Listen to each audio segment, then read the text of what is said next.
What is up, guys? And what am I here for? NXT TakeOver Brooklyn edition. Yeah, it's a little bit late, but this is how I will do things if I ever get a thing. They might come in late. It's SummerSlam though. SummerSlam. Got the network back, so here we go. Let's get this started off and going off. So NXT TakeOver Brooklyn. For those of you who have not watched it, get the fuck out of this right now because I'm gonna ruin it for you.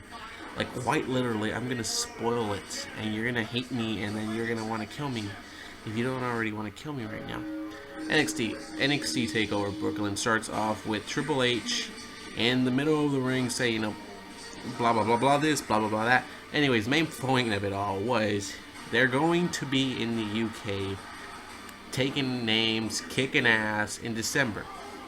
So UK, you got a good Christmas gift. So hopefully, you guys give us a good Christmas gift and no longer One Direction. But either way, Triple H starting off the show in a very passionate way, very good way to kick it off. And then you start seeing these models come out in the New York song about New York playing. And at this point, I'm thinking it looks like it's becoming WWE shit now. Which this is NXT, which is different. But no, it's just all so you have to sit back and take your time and be patient because they have a plan for it. Sit back and wait for it. Next thing you know, you hear the theme music for Tyler Breeze. And at this point, you're like, this is just brilliant. This is just smart. Tyler Breeze has a runway show, pretty much. A runway right down it. It made perfect sense. It was amazing. Tyler Breeze's entrance are always great. If you haven't seen his entrances, you do it now. And you haven't heard his theme song, what you do now is you stop everything right now. Go onto iTunes, buy it, put it on your iPhone, iPod, whatever. Play it in your car. You're welcome. Anyways, Tyler Breeze taking on Jushin Thunder Liger. Don't ask me to spell his first name because it will not even happen. Either way, that was a very good match. It was a good way to kick off the show. Tyler Breeze is very good. Very good. I've never watched Jushin Thunder Liger, but he's very entertaining. He's very good. He had a little, he was very good at his job. He's very good, and I can see why he's been doing it for so long. A really good way to start it. NXT TakeOver Brooklyn. Oh, it was good though. It was good. Tyler Breeze loses though, which I guess. Yeah, since a guest is coming in from another promotion, another place, and he's the one that comes in for his first ever match in WWE, I guess he has to win. Even though I think the smart thing would have let, Tyler Breeze win. The man deserves a win like this. This is a big one. This is against a legend of Japan. This would have been big for Tyler Breeze, but I guess you can't win them all. You can't win them all. It's just what happens.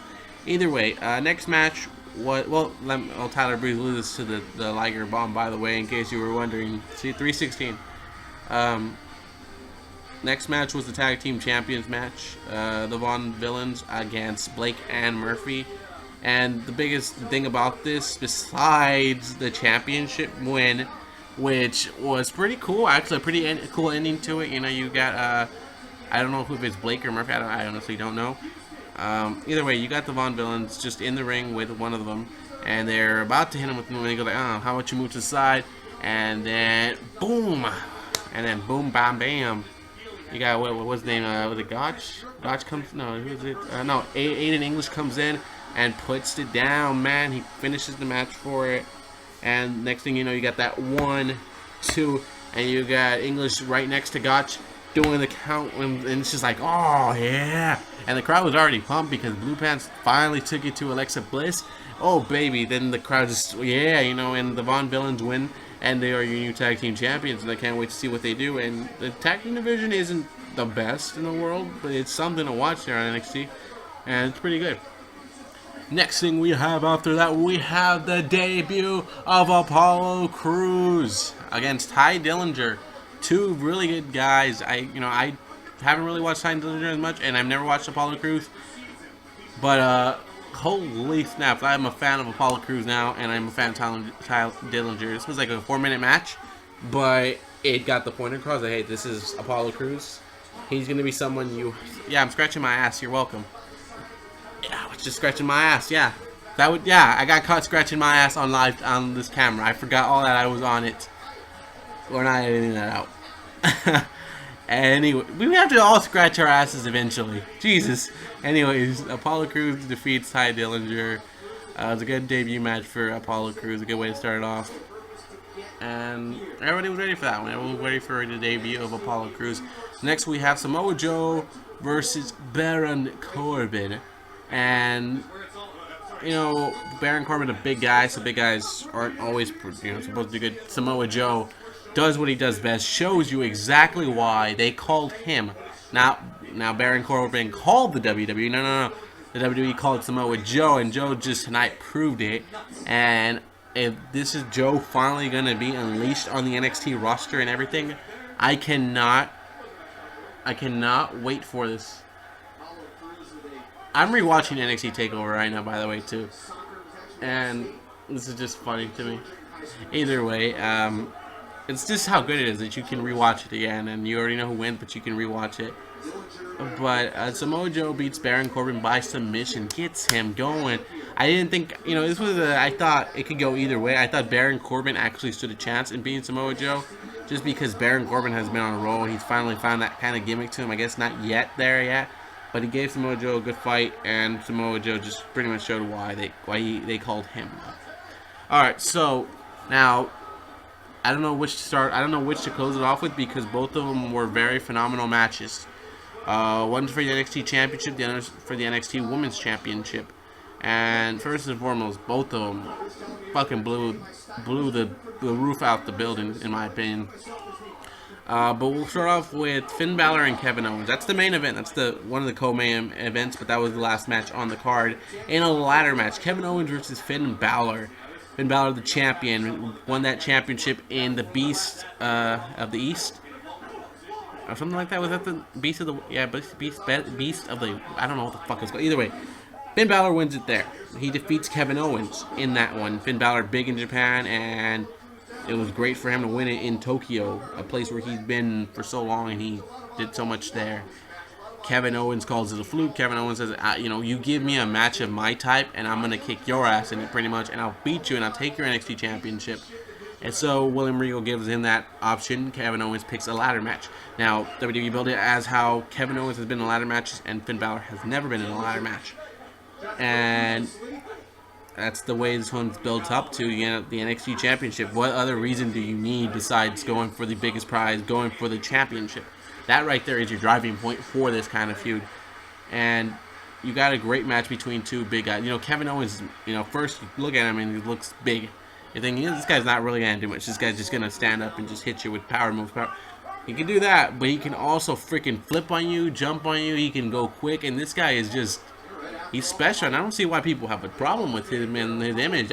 I think if you can perform in that ring and kick ass and do moves like his, it makes a lot of people look bad. And you got all these other guys that are like that, and they are some of the most boring people to watch. But this guy is just an everyday kind of guy, and he can kick your ass. He can do moves that are crazy, and I like Kevin Owens. I'm a fan of Kevin Owens, also a fan of Finn Balor. So it's really tough to choose who to go with. Finn Balor, probably one of the best entrances in the WWE. NXT WWE, one of the best entrances in case you haven't watched it. If you haven't, then why are you watching my video? Either way, I'm going to scratch my side.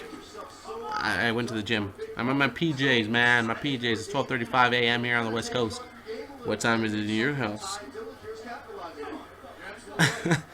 Oh, fuck. Anyways, Finn Balor, Kevin Owens, great matchup to watch in a ladder match. If you're a fan of ladders, great matchup. Finn Balor wins this one, but at the end is the best spot of it all. Finn Balor, all the way on the top, uses legs, goes bam, and skedaddle, and right on the chest. Say it with your chest, Kevin Owens. Right on him, and Kevin Owens is down. Kevin Owens is out. Over. Done with. Finn Balor still your NXT champion, and rightfully so. Kevin Owens. I thought Kevin Owens might have won this again. I'd go in this, because NXT gives you that kind of option, thinking, oh shit, they're actually going to do it. They're actually going to win. And it actually kind of gets you going there. Like WWE, but we'll talk about that in a little bit. Bayley defeats the odds. That's as simple as I can start the next one. Bayley defeats the odds. Bayley's moment. And it was beautiful. Now, Bayley takes on Sasha Banks for the NXT Women's Championship in the co-main event. Pretty cool, right? Right? No. Well, either way, Bayley defeats her.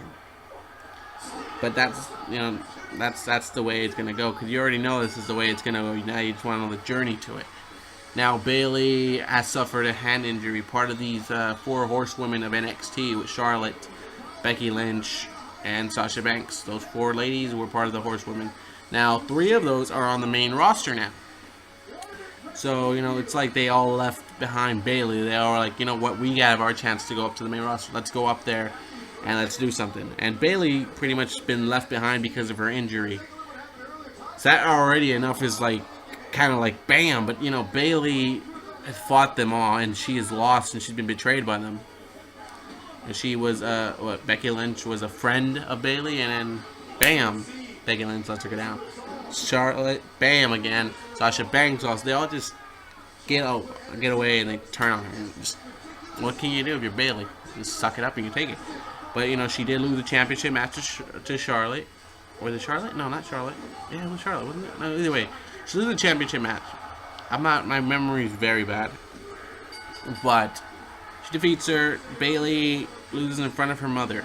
Just add more to it. Why don't you? Right in front of her own mom. And now Bayley has her hand injury. Her friends go all 3 of them go up to the main roster except her. So now she's feeling bummed.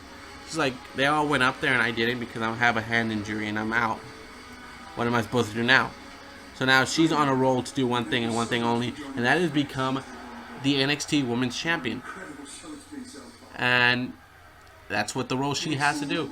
So next thing she does, she defeats Charlotte. She gets a #1 contender match against Becky Lynch. Defeats Becky Lynch. Now she's gonna have her big match at NXT Women's for the NXT Women's Championship at NXT TakeOver. Now she and Sasha Banks will go for it. And at this moment, she's got to win it. If she doesn't win it, all this is for nothing. And guess what? She beats her. Beats her in a phenomenal match. Takes her down. The finishing move. Oh my freaking God. He brought a smile like that to my face. It's been a while since that one. Gets her in the top corner. Does a freaking crazy ass flip and stuff. And kablamo. What a match. What a way to win the match. What a way for Bayley to win. At the end, you have everybody just coming out and congratulating her. It's like a big hug. It's a beautiful moment for her. And congrats to Bayley for becoming the NXT Women's Championship. And I can't wait to see her. And plus, now you have more NXT women coming into it. You got you got a couple more. You got I guess a vignette for somebody. I don't remember the name. And then you got this Japanese wrestler coming in. So it's gonna be a pretty interesting women's division in the NXT ranks. But again, NXT is always the place to be. I guess it's a really good show. It kicked ass. I'm telling you, rewatch it. If you've already watched it once, and I'm pretty sure you already know what I'm talking about. If you haven't watched it, watch it. Get the network. It's free right now, right? It was a free preview, right? Anyway, it kicked ass. It kicked a lot of ass. If you can find it online, then find it online. It was good stuff for a wrestling fan. If you haven't watched it, I ruined the whole thing for you. But you can still watch it, and it'll still be awesome. Anyways, guys, hope you guys enjoyed this. I will be saying goodbye and bringing you a SummerSlam video after this one, I believe, or something like that. So, adios and sayonara. Go Eagles.